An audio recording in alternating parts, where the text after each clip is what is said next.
I'd like to I'd like to thank Michael and the Southeast Center for Photography, first off the bat. So those of you who know me probably know me as a photographer, but I also make movies, and I've been making movies since 2005. I started taking photographs when I was in high school, and by the time I got out of college, I was taking photographs solely to be used for making paintings. But after a while, I thought, why make paintings at all? Why not just take the photographs? What I'm doing here now is I'm showing you some of the photographs that you might know me for if you know anything about me. And I've had a lot of solo exhibitions, and I've exhibited my photographs all over the world, and I'll continue doing so. And now we're going to talk about a little bit about the movie that I'm going to show you. It's called Emily's Due. And Emily happens to be here today. And is that me? No, I don't think so. I think it's Mike. Okay. So Emily happens to be here today. You sure that's not me? No. Okay. Somebody have their mic on? Okay. So as far as the movie goes, Emily's here today, and she's going to be happy to talk and answer your questions after I show the film. And as far as my photographs go, I've always enjoyed taking pictures of unusual people and unusual things. I've been taking pictures of Emily for a number of years, and I noticed that she changed her hair every month. And so I started thinking, why not do a series about her changing hairdo? And then I thought, well, why not do a movie about it? Which I did. And now we're going to show you the movie. One moment, we'll get it pulled up.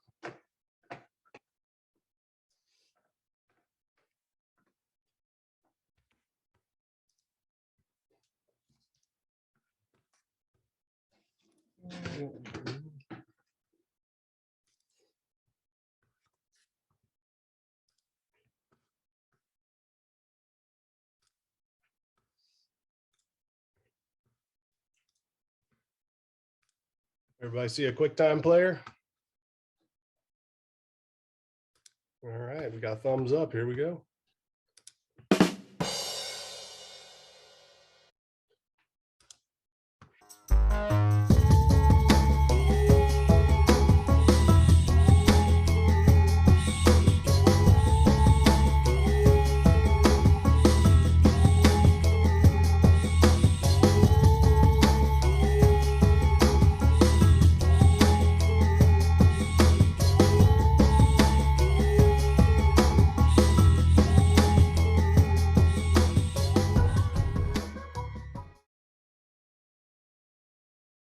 So Emily approached me with a brilliant idea to start with an oil slick, and the colors and the flowing pattern that you see in an oil slick.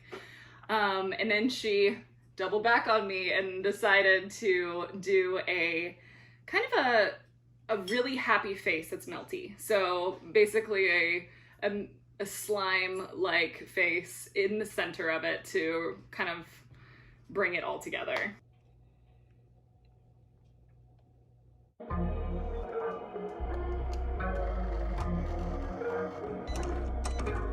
This is really insane.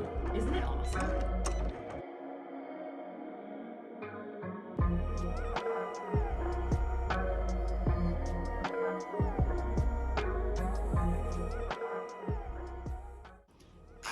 Right now, I am just giving myself a new palette.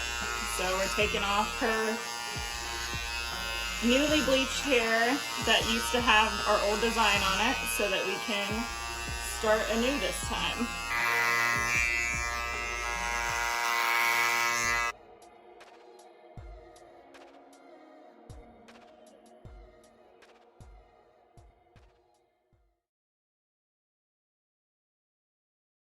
So right now we are customizing Emily's colors. So these are the primary bases, and so I'm going to add to them just a little bit to kind of tweak the colors.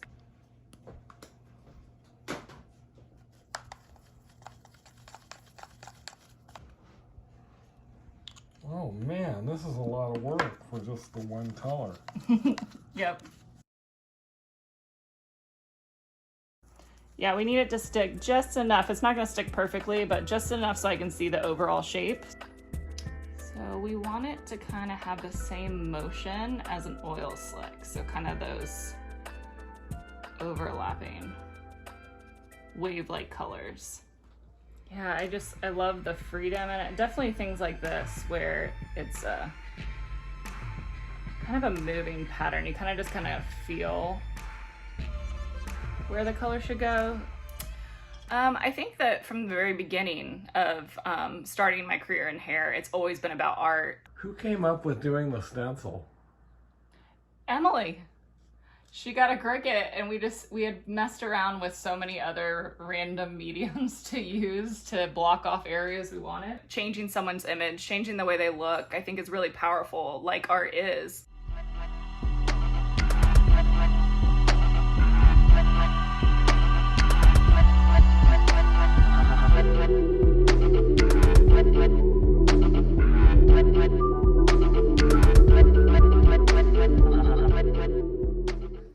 So right now I'm kind of going back where my thicker layers of color are, and I'm just kind of taking this sponge and kind of pushing up and down on them. Some of my blending will also give me some alternate colors that I didn't even start with. I think art has always collided with hair in the sense of it's someone's expression.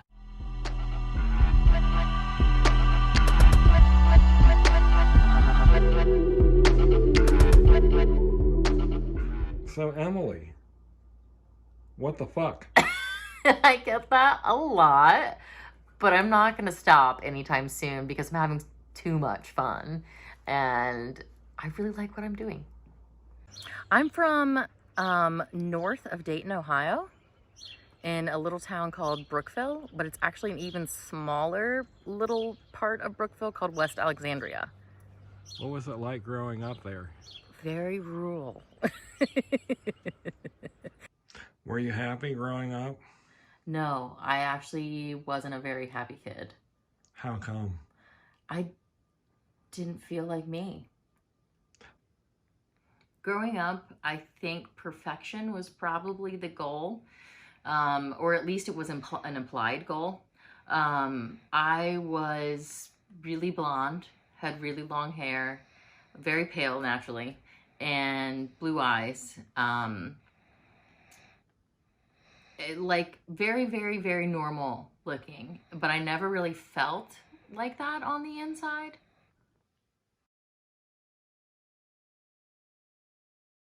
Were you popular in high school? No. I was the weird theater girl that had all the homosexual friends. I'm not saying I'm not like an average person or I'm extra special or something like that. I just really felt like I couldn't actively or effectively express myself on the outside, and I've finally done that.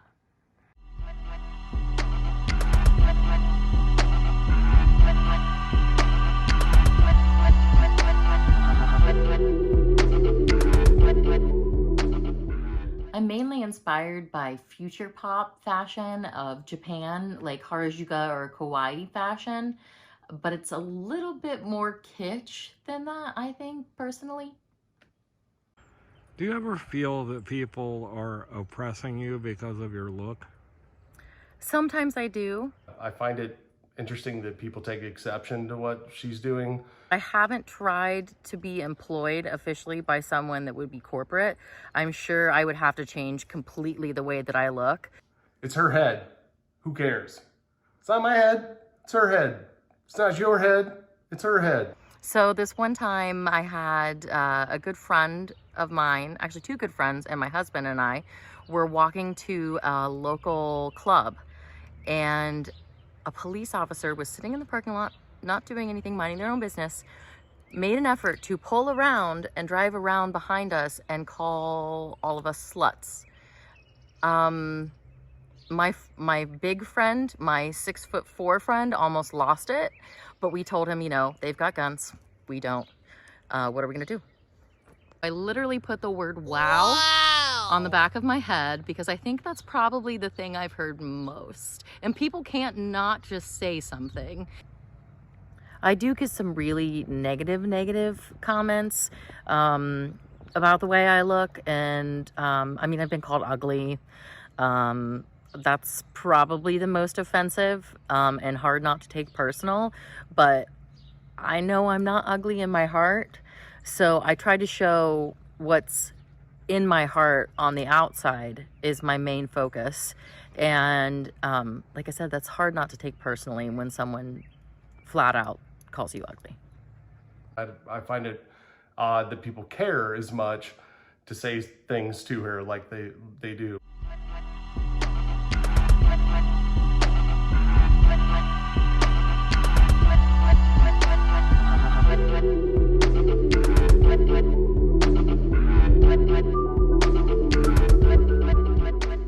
I'll have people yell at like what's on the back of my head, make comments. They always have to say what the color is. Like, I don't know what the color is of my hair.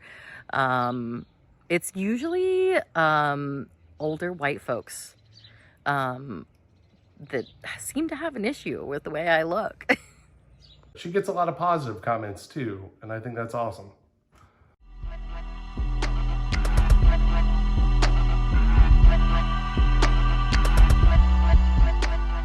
What does your husband think about your look?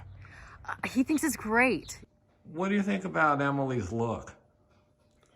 I think it's great.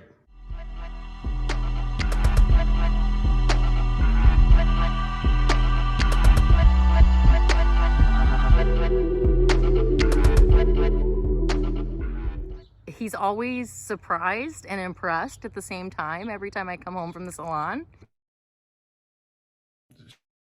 To express herself and change it up month. It's taken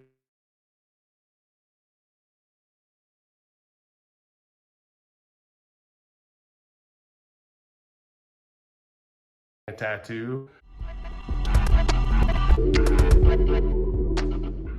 I think it's great that she's expressing herself in the way that she wants to. And I love that he's so supportive because a lot of people probably wouldn't be.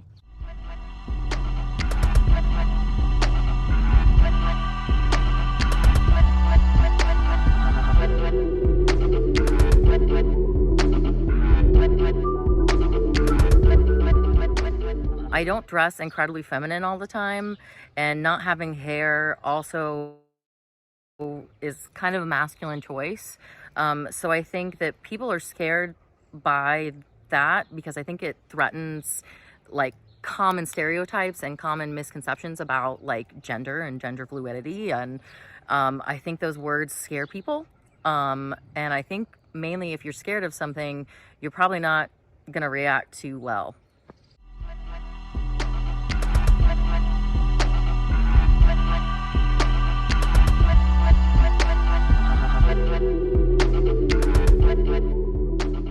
Being a woman, it's important to me to help other women feel like themselves and feel empowered in all moments.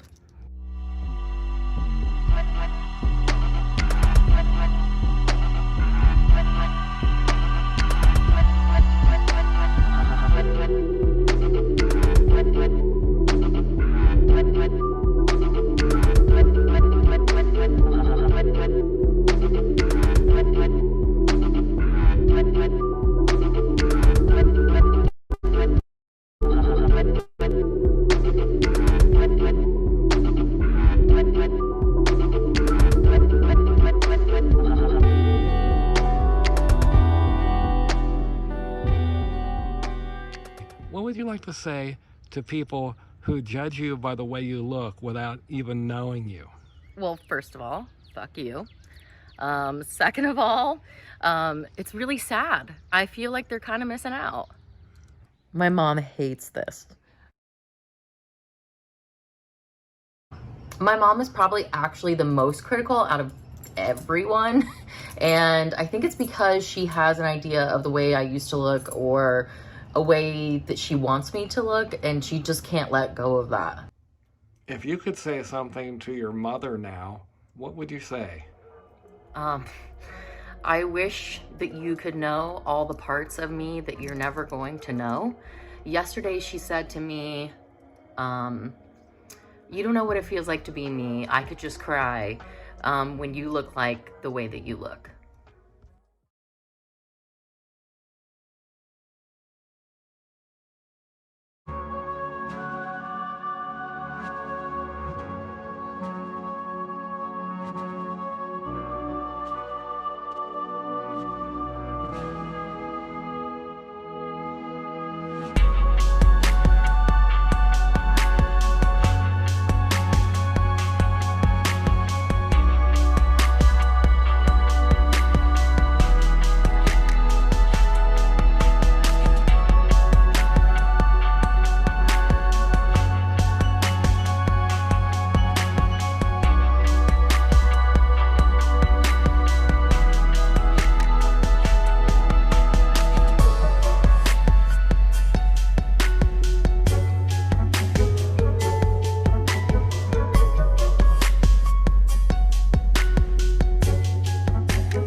And you're back. Okay.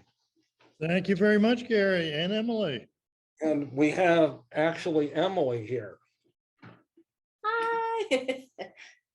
Going up, too. So if anybody has any questions or they have any questions for Emily, go for it. Nothing? I'm trying to see what the current due is. Oh, it's on the back. It's kind of faded right now. We're in between dues, but it's blue. I have I really liked this. I thought it was a great exploration of individuality, and I like the upbeat presentation. I like the surprises. You know, in TV or in video, you have to have surprises. The ending came too fast for me, and I also, because there was kind of a blow at the end by comments about your mother. Is there a way you could have had a picture of your mother in there, or Well, I could. something? That's just not a choice we made, honestly. It's But a what? I didn't hear you. It's a what? it's just not a choice we made to do it. But we No, could no. have. But would you have had like a picture of your mother in there or something? I think it probably would have made me more uncomfortable to actually do that, honestly. Because I still communicate with my mother all the time. Okay. So it sounds like this was a full collaboration between the filmmaker and you, in the sense that Yeah. if you said, no, I don't feel comfortable with that, you didn't. Oh, go through. absolutely. He respects my boundaries like completely, which is refreshing. Well, I guess that would be the one thing I wish you would reconsider, is that it would be interesting, because you probably had some sweet moments with your mom. Oh, I still do. I absolutely okay. still do. It's just complicated. It is. It just, I think it, well, I won't, I mean, that was an observation I had, is that I think it would be stronger. It ended too fast, and I think it might have been stronger with perhaps a picture of her and you together, and then maybe just some thoughts about just what you're saying now. I have sweet moments with her. This is Oh, not. absolutely. Yeah. And I think that would be a nice thing to add into it. But again, a great exploration of individuality. I like the surprises. Thank you. So some people, in fact, probably a lot of people would say you've done some crazy things here with your hair. But I was wondering if you can tell me what's the craziest thing you've ever done? Oh man. Well, probably initially going from having like a bob with full bangs. I mean, it looked exactly like a wig. That's what I asked my stylist to do. The bangs came about halfway back and they were very thick and it was like a straight blunt bob. And for Halloween, I decided that I wanted to be Bobby Hill from King of the Hill. And I was sick of wearing bald caps every Halloween. And I just went for it. And I shaved my head and dyed it orange for Halloween. Okay. So it was really the initial step. So what's the craziest thing you've ever done that doesn't involve your hair? Oh, wow. That's what I thought you meant. I'm sorry. Did I misinterpret that? Well, I wasn't specific enough, I guess. So Okay. I'm sorry. no, fine. I used to major in musical theater. So I think probably the craziest thing to me that I've done is performing in front of quite a few people as myself. It was always easier, to be a character. And I was very young when that happened, like in my very early 20s. And I in no way represent the same person anymore. So I think I would say that, but I don't know that I would say that now. Does that make sense? Because I feel way more me. Yeah, very good. Thanks. Yeah, you're welcome. I just wanted to say that I thought it was very refreshing and very genuine and very honest, and don't see much of that these days. So I enjoyed it very much. Thank Both you. of you That's so did a kind. great job. Thank you, Ron. Thank you for tuning in too. I appreciate it. My pleasure. Good to Gary. see you. I thought the film was really well done, really liked it. And the thing that I found the most fascinating was that the reactions of other people that you mentioned, especially the negative ones, because I think those reactions say way more about them than they do anything about you. And it would just be really interesting to explore why people could have any huge reaction other than just interest and pleasure. It's just a very interesting question. I guess I'm not totally sure the question. It's not really a question. It's just a okay. I'm sorry. yeah, it's just really a comment that I think that the film could be a jumping off point for a really interesting, study in why some people are the way they are. We also have Aaron, Emily's husband, and Aaron also wrote the music for this video. I had to pipe up and say I totally agree with what you were saying. I in just the little bits that I was in the film, the most fascinating thing to me is that somebody would care enough beyond, like you said, just a fun and pleasure to like make a negative comment, like that feeling of entitlement to feel the need to go to like a stranger and say, I don't like this. Like I would like, not even in this context, but that is an interesting feeling to explore. So I completely agree with you. You've done some of the festival circuit this year, haven't you, Gary? Yes, and so far we've won several awards, and surprisingly enough, I've won in Italy and France and in Turkey, and actually I entered it in a festival in the Ukraine, and unfortunately they're not going to be able to show it now, but I'm letting them keep the submission fee anyway, trying to do a little something, and in any event, it's been in how many festivals would you say? Oh my gosh, too many to count. Yeah, been in an awful lot of festivals all over the world, and we're keeping on too. Okay. We're showing it with you, and that's wonderful. Something new in the pipeline? Yeah, I have one. Actually, I have a really short film that I collaborated on with Emily's husband, and it's called Mr. D, and it's an experimental film where this gentleman dances to Aaron's music. And then I have a brand new one that I'm just finishing up, and it's called The Savior of Coney Island. And it's about a gentleman who invented the Mermaid Parade. And that'll be out soon. Okay, And I have a feature film called Dirty Martini and the New Burlesque, which just got picked up by a distributor in Italy. So hoping to do good with that. very good. Also doing more photography. I'm a photographer too. Yep. So Okay, anybody else have anything for Emily or Gary? I do. I would like to thank Gary for making this wonderful film. I would also like to thank Emily for being in the film.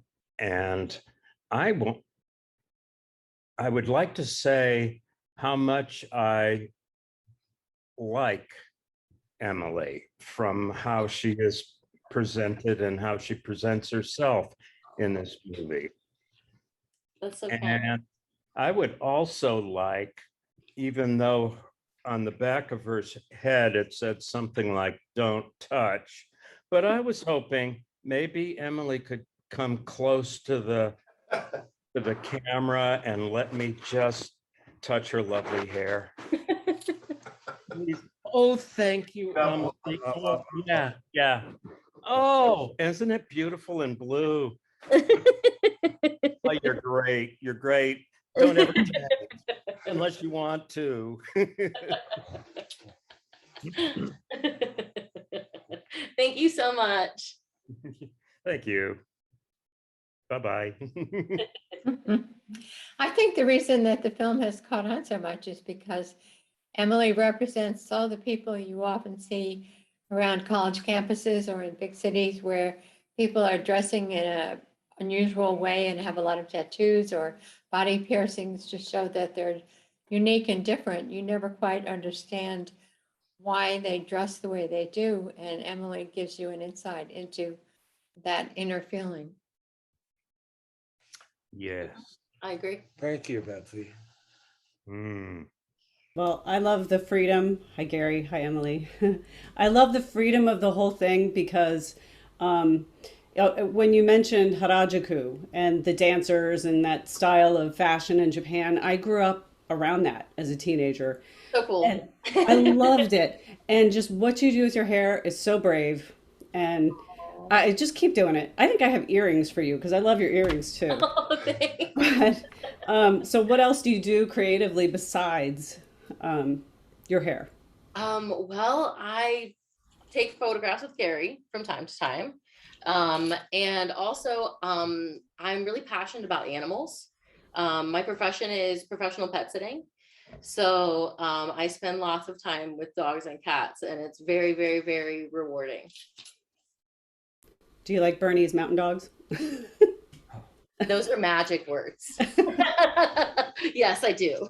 Well, you have to come out to Delaware. That would be great. Oh, Bernie. Yeah, Rehoboth is a wonderful place. Oh yeah, yeah. We're like about an hour and 15 minutes, but That's not yeah. bad. So I'm glad to see Gary. You're doing really well, and I love this film. Well, thank you, Bronwyn. Good to see you again too. See you too. You changed your hair too. Yeah, it's actually going to go more white, so I'm finding a lot of like validation through this. Oh, that's great. What you can't see about Emily is all the animal tattoos she has on her legs. They're pretty special. Oh, yeah. They're really beautiful. Can you show us, Emily? Can I get far enough back? I don't think so. Maybe for another day. They're pretty cool. Okay. If that's gonna do it, we'll wrap it up for this evening. I want to thank Gary very much, and especially Emily. We need more Emilys in this world. Next month, we will have Jeff Rich joining us on April 21st. Those of you local will remember Jeff did a show here several years ago on the Mississippi watershed. So hopefully we'll see you next month. And enjoy your St. Patrick's Day evening. I'm sure everybody's going to go out now and live it up for the rest of the evening. I'm dyeing my hair green. Okay. Yay! I'll wait another second. Thank you all. We'll see you next month. Thanks, guys. It's very good. Thank you. Thank you. Thank you. Thank you, Michael.